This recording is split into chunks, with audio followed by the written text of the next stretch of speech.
I became involved in the health issue mainly because of a close friend of mine. Dr. John Richardson was an MD who practiced general medicine up in the San Francisco area. And one day he told me that he was having trouble with the medical authorities because he was using a substance in the treatment of cancer which was not approved by the AMA or the FDA in this case.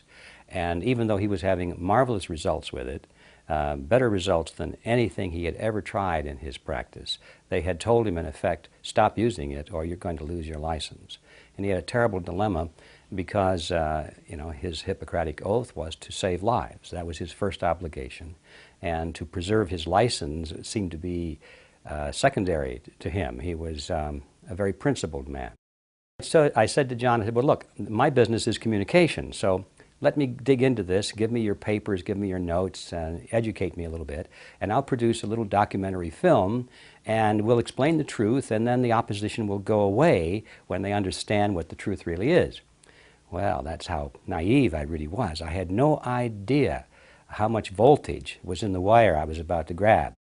In this field in particular, the science of cancer therapy wasn't nearly as complicated as the politics of cancer therapy. It wasn't an issue of whether something was effective. It didn't matter whether it worked. It didn't matter whether you were saving lives. The important thing was it approved. Did it go through the political process? And then you find out that the political process is dependent largely upon the economic process. Who's involved? Who's making a buck on this thing? Who is in control of the industry? And wow, I had no idea what I was getting into. I can speak of the American medical profession. It was captured. It was totally captured in 1910 by the pharmaceutical industry. From that point forward, the doctors of America were trained in how to prescribe drugs. Who was paying the bill? The pharmaceutical companies. And so therefore the curricula of the great medical centers where the doctors get their medical training has always been skewed in the direction of drugs and drug therapy. Prior to 1910, the condition of medical excellence, if you want to call it that, medical professionalism in the United States was at a very low level. In those days, it would be possible to get a medical diploma by mail. And just about anybody who really wanted to could hang out the shingle and say, I'm a doctor, and they could treat people. And there was a lot of quackery out there. I might say parenthetically, however, there's a lot of quackery out there today, and some of them have the MD degrees, but nevertheless, let's just take it straight. You know, there was quackery, and this is certainly not anything to be defended. There was a low level of medical knowledge. So everyone knew this, or a lot of people knew it in Congress anyway, and there was a lot of pressure, political pressure for medical reform in America. And, but nobody wanted to fund it. I mean, medical reform, whatever that means, you know that somehow it means money. If you're going to reform something, you've got to finance the reform.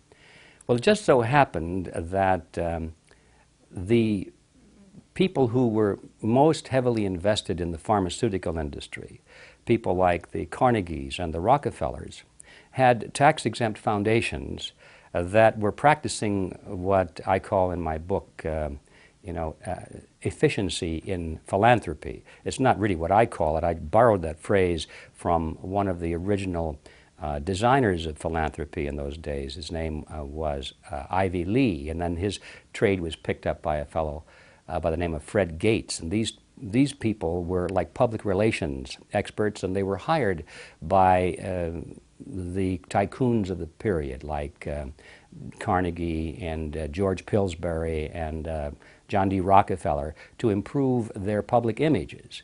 And so people like Ivy Lee and Fred Gates came up with what they called efficiency in philanthropy. And their formula was, all right, here's what you do. You give away large amounts of money. You've got plenty of that. So, you know, if you give away $1 million or $2 million, you hardly notice it. But to the average person, it's a huge donation. So you get a lot of publicity on being a great philanthropist. But don't just give it away with no strings attached to it. Give it away in a certain fashion so that it brings money back to you. And that's what the efficiency formula was all about. And what they would normally do, I'm digressing for a moment here, but it's interesting, I think, this part of the history. They would this was the origin of the matching funds formula. They used to just give away the money, but then Fred Gates said, no, don't just give it away. Give away half of it. Get the community involved. Tell them that you will match dollar for dollar. Every dollar that they can raise from the community, you will put $1 in.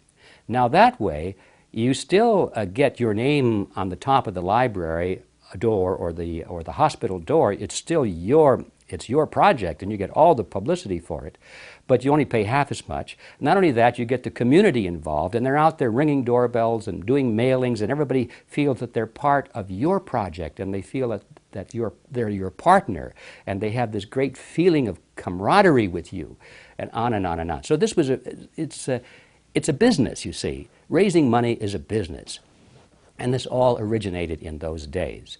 And so the formula for efficiency in philanthropy was applied to taking over the medical schools. All they had to do was to finance a great study to show how bad medical education was in America, which was easy to do because it was in bad shape. So they hired a fellow by the name of Flexner, Abraham Flexner. And he was working at the time for the Carnegie Foundation. And he traveled around America and got the data together and published what was called the Flexner Report. You'll find this in any of the textbooks of the period about the development of medical education. The Flexner Report said, surprise, medical education was in a low state and needed to be reformed. Well, having then delivered the Flexner Report in the academic community and in the halls of Congress, now the great philanthropists came forward and offered money to reform medical education in America. Demonstrate the need, then offer the solution. So they did. They offered millions and millions of dollars to the medical schools in America. There were dozens of them that would accept their money with the strings attached, that they have some voice in how the universities or the medical schools would then contour the curricula for medical education. And of course, the universities or the medical schools that accepted the money are the ones that we have today as the great leaders in medical education. They had the money. They were able to build buildings and hire teachers with great credentials and bring in the equipment for the laboratories and all of that. The ones that rejected the money have disappeared. You don't hear about them anymore. They're gone. The pharmaceutical industries, indirectly through the tax-exempt foundations, which were mutually controlled by the same financiers, were able to capture control of the medical schools. In every case, the schools that took the money also took with the money people who were put on the boards of directors of the universities and the medical schools. These were Abraham Flexner and his brother, Dr. Simon Flexner, and a certain group. There were about 5 of them altogether, and 3 of them always showed up in the same positions with all of the medical schools. And they saw to it that with the money came the control.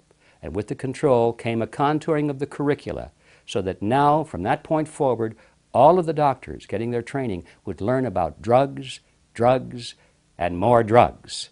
And that is how it came to pass. One of the most perplexing questions that people have when they find out for the first time that there are therapies that are indeed very effective, and they find out that they're not available. They're illegal, as a matter of fact. The question is why? If these things really work, why doesn't my doctor know about them? Or if he does know about them, why cannot he get them? And why cannot I get them? And the answer to that question is very simple and very logical when you think about it. We have accepted the idea that it is the function of government to protect us. This is kind of a mindset that's been gradually growing among Western civilization for perhaps the last century, that people are not really responsible for themselves. It's the government's role to take care of them.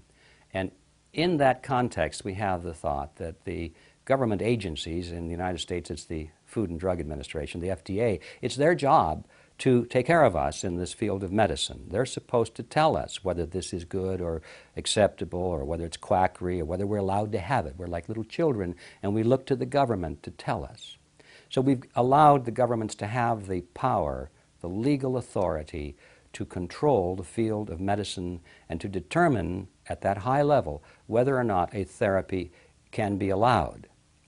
And the assumption is that these are all good people running these organizations, and they have no hidden agendas. They're not subject to financial flattery or anything like that. They're all good people and great scientists, and so we can trust them. And this process of getting all the way through these tests, in today's terms, never goes less than $20 million, and in many cases it'll cost you over $100 million, in some cases $200 million to go through that process. Now, who can afford $200 million? If you were to discover something that was growing in your backyard, and you said, this stuff really works, I don't know why it works, but look, it's curing cancers, and you tried to give it to your neighbor, you would go to jail because, you see, you're prescribing or administering an unapproved substance. And you say, well, I'll get it approved. No, you're not going to get it approved unless you have $20 million that you are, ready to just spend on the project. That means that automatically the only companies, the only people, the only entities in the world that can ever get an approved substance are those that have the $20 million to spend, or $200 million, depending on where you are in the spectrum. That means the large pharmaceutical companies. So these laws have effectively blocked everybody out of the pattern except the very large, well-funded pharmaceutical companies. They now have a monopoly on all of these drugs for this very reason, supposedly because it's to protect us, you see, but really it's to protect the large pharmaceutical companies. Beyond that, no large pharmaceutical company is going to take your weed that you found in your backyard and have it tested, because if they did so, they couldn't patent it. Anything that grows in nature, anything that's found naturally, cannot be patented. It has to be a man-made concoction before it can be patented. So why would even a large pharmaceutical company spend the $200 million or whatever it takes to prove that something growing in everyone's backyard is effective when they couldn't patent it and they would never get their money back? And that is the reason that anything found in nature, regardless of how effective it may be, will never be patented, and therefore it will never be approved. And therefore it will always be on that list, that horrible list they tell us, this is an unapproved cancer therapy.